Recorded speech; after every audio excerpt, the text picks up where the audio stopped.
ईद उल अज़हा पे ना बहुत एक बड़ा मसला हमारे यहाँ दरपेश आता है। वो ये है कि जब हम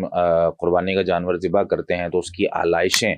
वो ऐसे ही अपने घर के बाहर कहीं किसी दूसरे के दरवाजे पे, कभी गली के कोने पे, कहीं भी फेंक देते हैं। ये दुरुस्त नहीं है, ना अखलाकी तौर पे, ना शरई तौर पे, ना हमारे जो है ना वो ये कानून में इस तरह है। यानी बल्दिया हमें पूरा एक सिस्टम दे रही होती है। कहीं पे कचरा कुंडी बनाई हुई है, कहीं पे कोई टैंक रखा हुआ है, कहीं पे कोई और इस तरह का सिस्टम किया हुआ है कि भाई उस तक तो पहुंचा दें आप। अगर हुकूमत नहीं कर रही है तो कम से कम जो हमारे हुकूमती इदारे हैं तो उन तक ये बात पहुंचाई जाए कि यार हमारे मोहल्ले में, हमारे इलाके में कहीं ना कहीं इसको इसकी कोई जगह बना दें कि हम आलाइशें वहां पे फेंक सकें। क्योंकि इससे ना हमारा मुआशरा वो खराब होता है, बदबू फैल रही होती है, गंदगी फैल रही होती है, फिर कीड़े मकोड़े जानवर, जाहिर सी बात है अल्लाह ताला ने ये रिज्क किसी ना किसी का तो बनाया है ना। जब हम फेंकते हैं तो कोई ना कोई जानवर या कीड़े मकोड़े उसको खाते हैं। तो अगर हमारे घरों के आसपास होगी तो वहीं कीड़े मकोड़े पैदा होंगे, वहीं खाएंगे, वहीं वो पले बढ़ेंगे और फिर हमारे घरों के लिए नुकसानदेह है। इसलिए खुद भी और अपने मुआशरे और सोसाइटी में इस चीज़ को, इस कंपेन को बहुत ज़्यादा आम करें कि भाई इस ईद पे हमने अपने आसपास ना हड्डियां,